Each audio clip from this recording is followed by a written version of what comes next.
دور حاضر کے انتہائی منفرد اور اہم شاعر عبدالمجید امجد 29 جون 1914 کو جنگ صدر میں پیدا ہوئے۔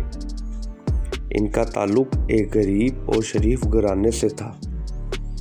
ابھی 2 برس کے تھے کہ ان کے والد اور والدہ بھی علیحدہ ہو گئے اور والدہ انہیں لے کر اپنے میکے آ گئی۔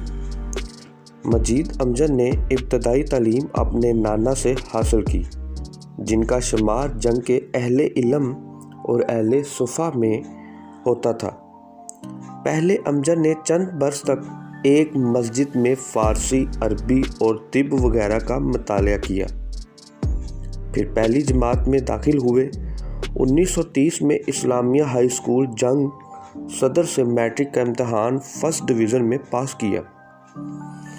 2 سال بعد گورنمنٹ کالج جنگ سے فرسٹ ڈویژن میں انٹرمیڈیٹ کے امتحان میں کامیاب ہوئے۔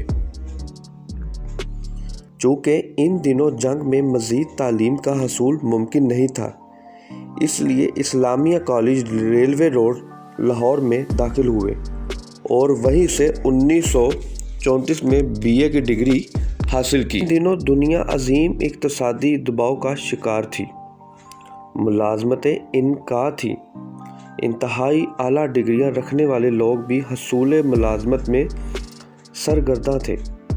ان حالات میں مجید امجد BA کر کے جنگ واپس لوٹے تو وہاں کے ایک ہفتہ روزہ اخبار عروج کے ساتھ وابستہ ہو گئے۔ 1939 تک وہ عروج کے مدیر رہے۔ اس عرصے میں ان کی نظم و نثر عروج پر برابر شائع ہوتی رہی۔ دوسری عالمی جنگ کے آغاز کے دنوں میں برطانوی سامراج کے خلاف ان کی نظم کیسریت ان کی غیر حاضری میں کاتب نے عروج کے صفحہ اول پر شائع کر دی، جس کی پاداش میں عروج چھوڑنا پڑا اور وہ ڈسٹرکٹ بورڈ جنگ میں کلرک ہو گئے۔ 1944 میں وہ یہاں ہیڈ کلرک تھے کہ سول سپلائز ڈپارٹمنٹ کا قیام عمل میں آیا۔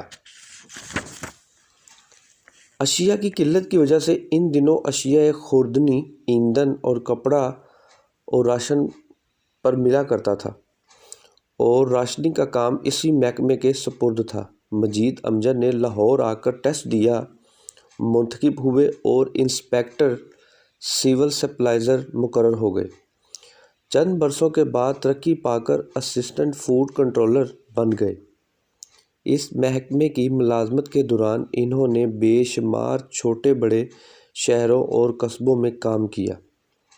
لائل پور، فیصل آباد، گوجرا، سمندری، تاندلہ والا، جڑاں والا، چیچا وطنی، مظفر گڑھ، لیا، پاک پتن، اوکاڑا، عارف والا، راولپنڈی، لاہور، شاہدرہ وغیرہ میں بسلسلہ ملازمت مختصر وقفوں میں قائم رہا، مگر ملازمت کا زیادہ عرصہ منٹ گمری موجودہ ساہیوال میں بسر ہوا، جہاں سے 29 جون 1976 کو ریٹائرڈ ہوئے۔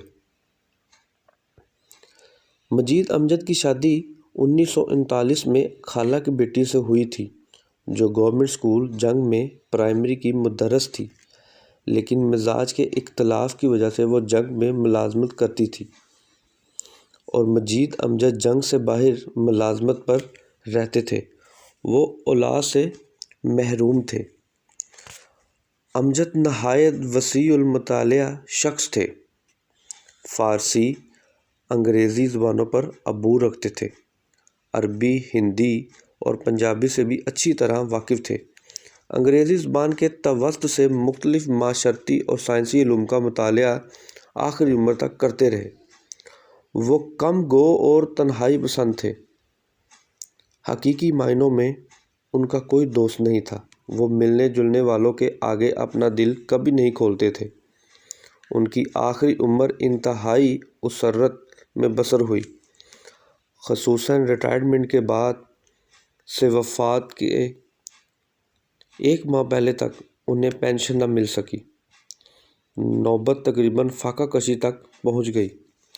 مختلف امراض عود کر آئے، مگر وہ اتنے خوددار تھے کہ کسی دوست کو اپنا حال زار بتانے سے مکمل اجتناب کرتے تھے۔ آخر اسی کیفیت میں 11 مئی 1976 کے روز اپنے کوارٹر واقع فرید ٹاؤن سائی وال میں مردہ پائے گئے۔ تدفین آبائی وطن جنگ میں ہوئی۔ مجید امجد نہ تو خوش شکل تھے اور نہ ہی خوش گفتار۔ انتہائی لمبا قد، جسم بے حد دبلا پتلا، بینائی جوانی ہی میں کمزور ہو گئی تھی۔ موٹے موٹے شیشوں کی اینک لگاتے تھے۔ رات کو انہیں بہت کم دکھائی دیتا تھا۔ ان کے گھر میں تپ دق کا موذی مرض بھی موجود تھا۔ امجد کے اپنے پھیپھڑے بھی متاثر تھے، لیکن اس بیمار اور غیر دلکش ظاہر کے حامل شخص کا باطن انتہائی خوبصورت تھا۔ ان کی زبان سے کبھی فحش یا حسد آمیز جملہ صادر نہیں ہوا، بلکہ عموماً خاموش ہی رہتے تھے۔ چھوٹے بڑے ہر شخص کو عزت سے بلاتے تھے۔ تنگ دستی میں بھی غربا کی مالی مدد کرتے تھے۔ خود کبھی کسی پر بار نہیں بنے۔ انہیں ادبی حلقوں نے مسلسل نظر انداز کیا، لیکن انہوں نے کبھی رد عمل ظاہر نہیں کیا۔ مجید امجد کا کلام تعداد اور معیار دونوں اعتبار سے دور حاضر کے اہم مشاعروں سے بڑھ کر ہے۔ جتنا تنوع ان کے ہاں پایا جاتا ہے وہ اردو کے کسی جدید شاعر میں موجود نہیں۔ ان کی تقریباً ہر نظم مختلف موضوع اور مختلف ہیبت میں تخلیق ہوتی ہے۔ ان کے کلام میں زبردست آورد پائی جاتی ہے۔ اس کے باوجود جذباتی گہرائی جتنی ان کی ہاں ملتی ہے وہ عصر حاضر میں کسی اور کے ہاں نایاب ہے۔ وہ بیک وقت شاعری کے مختلف اور متضاد رجحانات کو اپنے دل و دماغ کی بھٹی میں پگھلا کر اور پھر ان سے نئے سانچے تخلیق کر کے ہر باذوق قاری کو متغیر کر دینے کی بھرپور صلاحیت رکھتے ہیں۔ ان کے انتقال پر کسرہ منحاس نے ذیل کا قطعہ تاریخ وفات کہا: موت برحق ہے مگر ایک جوہر قابل کی موت۔ موت برحق ہے مگر ایک جوہر قابل کی موت۔ وائے بر محفل جدا ہم سے مجید مجد ہوئے۔ کیسے کیسے دوست کسرہ اچھل دیے منہ پھیر کر، دوستی کے جتنے دعوے تھے وہ سارے زرد ہوئے۔ عجز و اعذار، خلوص و بے ریائی کے قصور، ایک شخص ایسا تھا جس سے عمر بھر سرزد ہوئے۔ جن کے فن میں وقت کی لے دل دھڑکن بن گئی، اس کے گیتوں میں ڈھلے تھے جتنے بھی جز و مدر ہوئے۔ عیسوی میں فرد نکلا مصرع سال وفات، داخل باغ جناں عبد المجید امجد ہوئے۔